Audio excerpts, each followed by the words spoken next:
Alors, autre aspect très important, c'est l'urbanisme induit. Comme il y a du trafic induit, il y a de l'urbanisme induit. Effectivement, quand on développe un réseau routier, ça incite, en fait, ça a quand même des effets structurants sur l'activité économique, mais pas ceux qu'on croit. C'est-à-dire, il n'y a pas création spontanée de richesse, mais il y a différentes choses. D'abord, on a tendance à ouvrir de nouvelles zones d'activité, ou à les agrandir. Hein. Et en profitant de la route, en se disant, la route arrive, essayons d'attirer des investisseurs, quoi. Bon.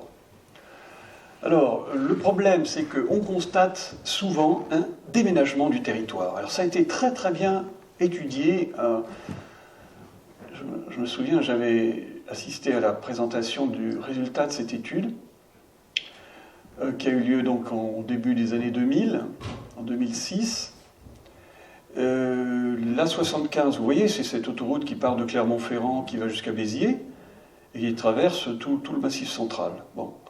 Bien, cette autoroute, quand on l'a construite, on s'est dit, ça va aider, ça va désenclaver le Massif central, créer de la richesse, etc. Alors, on a étudié tout de près en utilisant plusieurs sources de données, notamment des données fiscales, hein, pour voir finalement des données fiscales d'entreprise, bien sûr, pour voir finalement s'il y avait un impact. Et l'impact existe. Il existe effectivement, autour de l'autoroute, il y a création d'activités. Alors on se dit, c'est super, ça y est, ça marche. Oui, sauf qu'il y a eu un appauvrissement, au contraire, du territoire au-delà de 50 km de l'autoroute, de part et d'autre.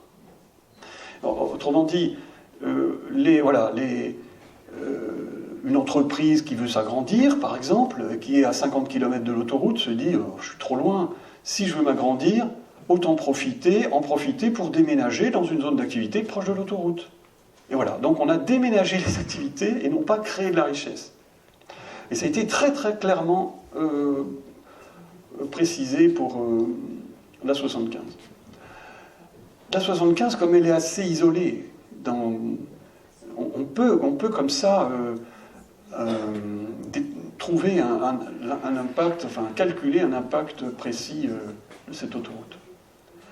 Un autre impact, c'est la polarisation des territoires. En fait, François Plassard le disait déjà autrement, dans les années 70, donc 77, il disait il y a un effet tunnel. C'est particulièrement vrai pour une autoroute, c'est-à-dire qu'une autoroute, elle n'est accessible qu'aux échangeurs. Donc, toute la partie où il n'y a pas d'échangeurs, elle n'a aucun contact avec le territoire. C'est même, dans notre jargon, un objet extraterritorial. Voilà comment on dit, hein, dans notre jargon. Bien. Il n'adhère au territoire, oui, on a des belles expressions, l'autoroute n'adhère au territoire qu'aux nœuds autoroutiers, c'est-à-dire les échangeurs. Et bien c'est là, évidemment, que vont se positionner les activités, les emplois, mais aussi les lotissements, si vous avez envie vous avez intérêt à habiter pas trop loin d'un échangeur, quoi. Et autrement dit, on a une polarisation du territoire, et malheureusement, tous ceux qui n'ont pas la chance d'être près d'un échangeur, eux, dépérissent. Dans les petites villes, intermédiaires, tout ça dépérissent. Et c'est une des raisons, hein, une des choses que les opposants à l'A69 mettent en avant, et c'est vrai, si l'A69, entre Castres et Toulouse, vous avez peut-être entendu parler, hein, ça défraye la chronique, oui, ça risque malheureusement Toulouse risque d'aspirer en fait Castres. Les habitants, alors pas les habitants ils vont continuer à habiter à Castres parce que les loyers ou le foncier est beaucoup moins cher qu'à Toulouse. Mais au lieu de développer des activités à Castres, ça risque au contraire d'attirer. Les gens risquent. Enfin, Castres risque de devenir une ville dortoir, voilà ce qu'on pourrait dire.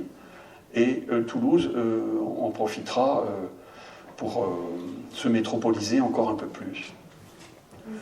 Bien, je ne peux pas trop détailler, mais alors le bilan, c'est qu'on a une forte consommation d'espace à cause de cet urbanisme induit, non seulement par la route, mais par les zones d'activité, les lotissements créés, sans réel développement économique, ou en tout cas un développement économique qui ne va pas apparaître spontanément uniquement avec la route.